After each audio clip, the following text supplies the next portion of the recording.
Bonsoir mes amis, salam alaikum. Nous sommes le 12 mars 2022 où je vous fais une petite vidéo sur le feuilleton, la crise dans la Russie avec l'Ukraine.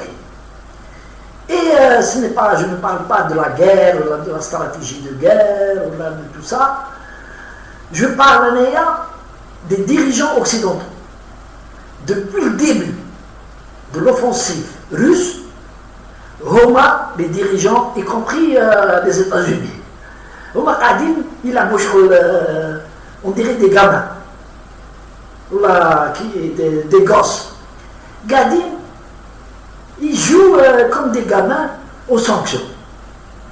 Alors que leur maître, Poutine, avance. Les chars de Poutine avancent sur l'Ukraine, ils bombardent, ils avancent. Aujourd'hui, à l'heure où je vous parle, ils sont à 20 km de Kiev, ils ont encerclé Kiev, et d'ici demain ou après-demain, ils vont prendre Kiev. Et Poutine avance sans trop palabrer. Et donc, dans la dernière réunion symbolique de l'Union européenne qui s'est passée à Versailles, le président gamin Macron, il annonce encore des sanctions, qu'ils allaient lever 500 millions d'euros pour aider l'Ukraine.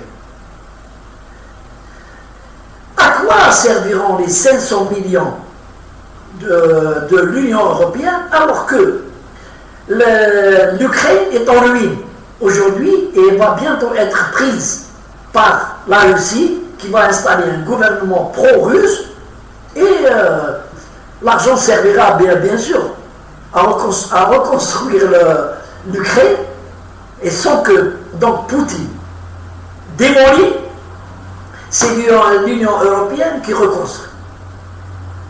Vraiment un marché de dupes. Et tout ça est dû à la faiblesse des dirigeants européens qui, par la bouche du secrétaire général de l'OTAN, qui dit on ne peut pas intervenir. L'OTAN n'interviendra pas. À Versailles, une décision a été prise sur que l'Union européenne ne peut pas faire adhérer l'Ukraine à l'Union européenne. Et oui, ils ont décidé, l'Union européenne exclut une adhésion rapide de l'Ukraine, alors que le président rigolo de l'Ukraine avait une demande expresse pour adhérer à l'Union européenne. Voilà la réponse de l'Union européenne qui dit non. Il n'y a pas de mesure d'urgence pour faire adhérer un pays à l'Union européenne. Donc, je ne vais pas trop palabrer pour dire que toutes les sanctions émises contre la Russie n'ont pas fait plier Poutine, qui avance, qui négocie avec les Ukrainiens, pas avec les Européens, qui négocie avec les Ukrainiens pour que les civils puissent quitter l'Ukraine, quitter les zones de combat, et ainsi il va avancer plus rapide. Ce qui le motive, ce sont pour ne pas tuer des civils, qu'ils considèrent les Ukrainiens comme des frères. C'est pour ça qu'il s'est arrêté. Il y a beaucoup de gens qui spéculent. Il s'est arrêté rien que pour les civils. Et il a réussi à faire sortir de l'Ukraine près de 2 millions qui se dirigent vers l'Europe. Ensuite, vous allez voir, quand il n'y aura plus de civils, l'ultimatum donné aux civils de quitter l'Ukraine sera atteint, vous allez voir comment il va faire une opération éclair pour terminer et neutraliser tous les soldats ukrainiens. Donc voilà la situation, les RNFA, que les Européens sont des couilles molles et quand ils affrontent un homme comme Poutine, ils se couchent. Et ce n'est pas les USA qui vont faire quelque chose, puisque eux-mêmes bénéficient de cette guerre en vendant leur pétrole de schiste à plus de $100 le baril.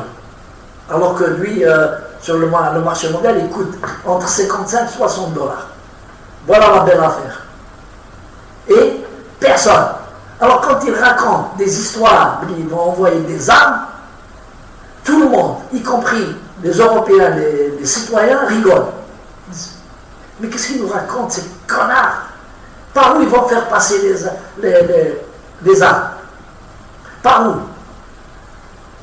La Pologne et la Hongrie ont déclaré ne pas accepter de laisser passer les armes vers l'Ukraine par leur territoire. Ils ont eu la frousse aussi, parce que Poutine les a menacés.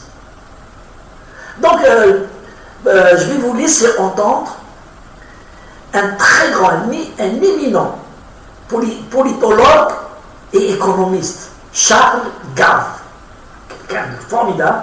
Vous allez écouter ce qu'il dit sur les sanctions émises contre la Russie. Allez, à tout de suite, mes amis. Si je vous ai bien compris, a déclaré la guerre économique, alors même que nous ne sommes pas en guerre avec la Russie. D'abord, on n'est pas en guerre avec la Russie, et que la Russie peut supporter à peu près n'importe quel blocus, et que nous, on ne peut pas. Donc la principale victime de ce conflit, c'est l'Europe. Bah oui, comme toujours. Et de l'autre côté, Charles Gave, les États-Unis, qu'est-ce qu'ils vont retirer de cette crise qu'ils ont organisée? Justement, n'importe quel type intelligent, comme l'était Brzezinski, qui a écrit sur le sujet, ou Kissinger, qui ont beaucoup écrit sur le sujet, le but essentiel de toute la diplomatie américaine, ça aurait été d'empêcher à tout prix le rapprochement entre la Chine et les États-Unis. La Chine et la Russie, pardon. Or, ils font tout pour pousser la Russie dans les bras de la Chine. Donc, écoutez, je ne sais pas ce qu'ils cherchent. Alors, je crois qu'ils veulent maintenir leur protectorat, la colonisation de l'Europe, quoi. Oui. Je crois que c'est tout. Ils veulent maintenir l'OTAN en vie, de façon à ce que les Européens continuent à se coucher, quoi. Donc, vous venez d'entendre l'expert économiste Charles Gave sur les sanctions de l'Union européenne contre la Russie. Mais rien du tout, c'est du pipou. Et vous avez entendu aussi que Charles Gave explique que l'Amérique veut maintenir l'OTAN pour faire coucher l'Europe sous sa botte. C'est des vérités, c'est des vérités. Et je vais vous laisser entendre encore quelque chose de bien. C'est ce que dit Charles Gave sur le gosse, le président français Macron. Écoutez bien ce qu'il dit sur Macron. Hein.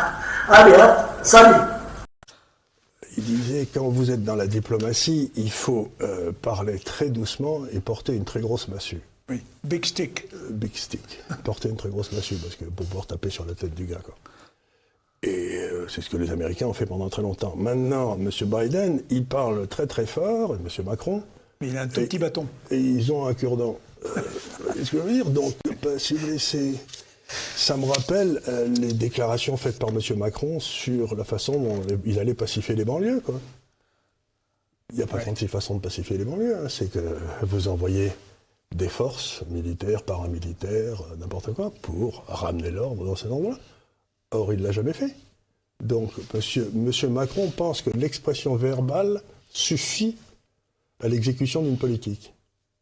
Hélas, non. Pour vous, M. Macron vient de relancer la guerre froide?